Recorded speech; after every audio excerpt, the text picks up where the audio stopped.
Now that 2013 is winding down, we're looking for your vote to help crown 2013's Comeback of the Year. We're going across the world of pop, rock, urban, country, alternative, and other formats to find those who return to prominence. In 2012, Justin Timberlake took a break from his burgeoning movie career to return to music with the 2020 Experience. The former NSYNC member released the first part of the album in January and was the closest album to debut platinum, soaring past 900,000 copies sold in its first week. He also released the 2020 Experience 2 of 2 on September 30th. With awards at the MTV VMAs and the American Music Awards, his comeback has solidified him once again in music. While Jim Norton lied to us, saying that Black Sabbath was #1 in 50 countries, the total was actually 13. Their new album 13 marked the first album of new material from original members singer Ozzy Osbourne, bassist Geezer Butler, and guitarist Tony Iommi since 1978. They topped the album chart and continued the success of sold-out shows across the U.S. and all over the world. They attained this despite the chemotherapy treatment for Iommi, who was battling cancer. One drawback is that original member Bill Ward was not involved in the comeback. The Eagles were resting comfortably from years of touring and a legal proceeding with Don Felder that took a lot out of the classic rockers. They hadn't hit the road since 2010, but the documentary The History of the Eagles turned things around. The response to the tell-all documentary was outstanding from moviegoers and critics, and the band decided to follow that with the History of the Eagles tour.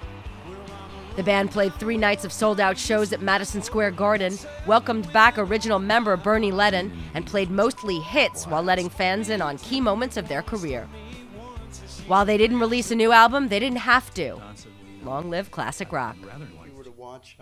When we last checked in with Blue October's Justin Furstenfeld, he was smarting from a personal breakup, a custody battle, and admitted to driving his bandmates bonkers, and was in a very admittedly unstable place.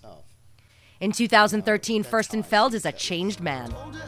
He was able to get a fan-funded album done called Sway, and he was brave enough to change direction, stop the self-pity and hate, and come up with a mostly positive album. Fans love the honesty and the stunning lyrics, and it continues with the new effort, which was easily one of the most underrated of the year. Not only that, Justin has a new wife and a new baby, and he's the happiest he's ever been. A comeback indeed. R. Kelly's 2012 album, Write Me Back, signified a turning point for the artist that once had the biggest song in the world with I Believe I Can Fly. That album set the stage for several guest appearances for him, including Justin Bieber and PYD, Bruno Mars with Gorilla G-Mix, and Lady Gaga's Do What You Want. He has parlayed this into a deal with RCA Records for the release of a new album, Black Panties, hitting stores on December 10th.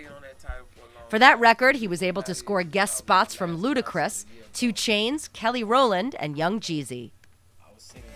Daft Punk, known for the 2001 hit One More Time and others, had been a very underwhelming force in the electronic dance music movement until 2013.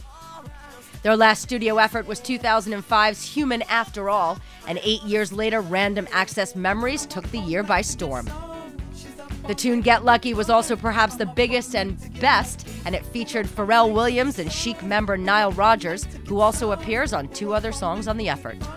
Queens of the Stone Age returned for their first album Like Clockwork since 2007's Era Vulgaris.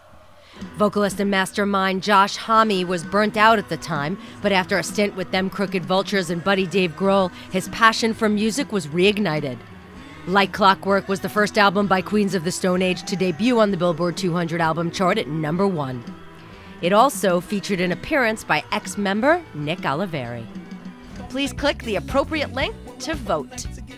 Click below to find out more information on voting on this year's nominees.